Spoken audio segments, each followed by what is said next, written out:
Greetings everybody and welcome to Madrid Ball for the second time today. In this video, we will do the tactical review of Barcelona versus Real Madrid. This is the second Clasico celebration video. If you haven't seen the first one, I will attach the link in the description, in the cards on top, and in the suggested at the end of the videos. But now coming back, firstly speaking about the lineup that both teams went with, we had Courtois in goal, and as we had expected in the match review, we saw Nacho, Ramos, Varane, and Mendy in his favored left back position. In the midfield, Valverde was picked over Modric, and we had the attacking trident of Vinicius, Asensio, and Benzema. Now I was quite satisfied with this lineup. No risks taken by Zidane, and some of us had suspected to see the 4-4-2 formation with four midfielders to win the midfield battle, but Zidane went with the 4-3-3 on the day. I must say I was a bit surprised when I saw the Barca lineup, and the surprise was that Koeman chose three very young players in the lineup. Inclusion of Dest and Fati was understandable, but I just felt it would be a too big an occasion for Pedri with his lack of experience. Don't get me wrong, he looks like a good player and has played well this season, but I was expecting to see Griezmann back in the lineup for this match. Anyways, Barca went with the 4-2-3-1, but the way the Barca players lined up, it was a bit different from usual. Usually we would see Fati in the left wing with Coutinho just behind Messi, who would lead the attack up top, but here Barcelona changed things a bit, and we saw Ansu Fati was playing more centrally, more like a number 9, and we saw Coutinho operating on the left and Pedri on the right. Messi was operating as a number 10 who had more of a free role in the side, and as we have seen from Messi over the years, it's quite usual for him to drop deep and initiate attacks from the center of the pitch, and that is how the first goal for Barcelona came about. Messi passing to Alba, and then we know what happened. But now coming to the setup of Real Madrid, on paper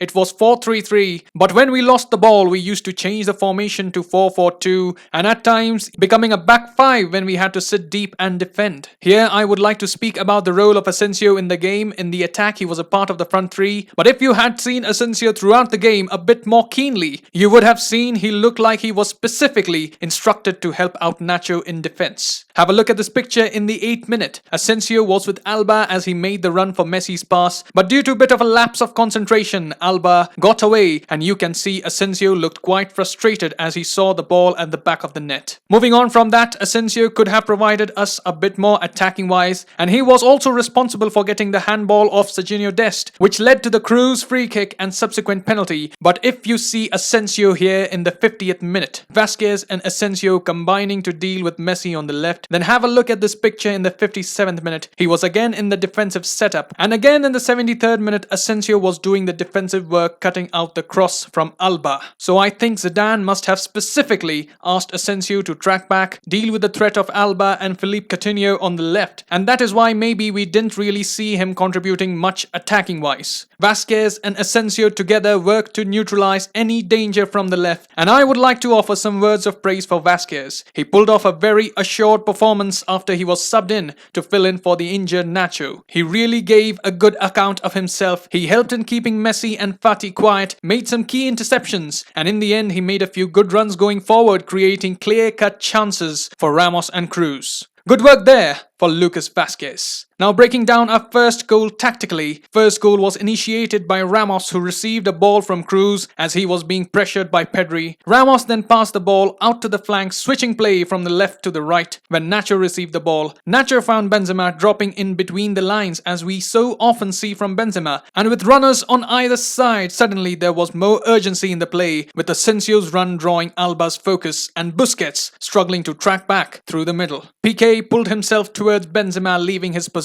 and leaving spaces in behind, and Benzema, with an eye of an eagle, makes a perfectly weighted pass for Valverde, who had made a perfect blindsided run to latch on to Benzema's pass into the box. Valverde took a touch and then slotted it past Neto. Coming to Barcelona, their right wing provided very little as well, and we saw most of the attacks in the first half happening through the left. Messi, Coutinho, Fati, Alba, and even De Jong at times all threatened from the left. Barca had three very decent chances just before the penalty incident in the second half, but after Ramos scored the penalty, Barca didn't offer much. Madrid looked compact, our players were pressing well, and the substitutions that Zidane made were just perfect, although none were intended apart from the Rodrigo one. Vasquez came on due to the injury of Nacho, and Modric came on to replace the unwell Valverde. So Zidane was forced into making those subs, and we didn't really see any tactical changes with those substitutions. They were straight swaps. You can say putting in Rodrigo to bring in more fresh legs to trouble the wary Barcelona side was a good move. Rodrigo did play a role in the Modric goal. But the subs that Koeman made were too late in my opinion. He waited far too long to unleash their attackers, and that is where I believe Barcelona were a bit too late in reacting to the proceedings, and that cost Barcelona the game. So that is my view on the tactics and the substitutions. We have got an excellent result, but we have to remember here that we should not get ahead of ourselves. We beat Barcelona, but this Barcelona is far from the Barcelona side that we have played in the past. They are in the rebuild phase. What we have to do here is take the confidence from the victory, keep our head above our shoulders, and continue to improve because we need more from our players to get this beautiful trophy. And we are going to come against tougher opposition in the Champions League. So it's a great result to build upon. We need to maintain the same intensity that we showed in the El Clasico in the matches to come. Then only shall we get the success that we desire. Moving on now from the Clasico, we are going to face Mönchengladbach up next. I will see you next for the match preview. Till then, I would like to know your thoughts on the substitutions and my tactical analysis. If you like my content, drop a like and subscribe for more such videos. I will see you soon. Till then, take care, and as always, Hala Madrid. Yeah.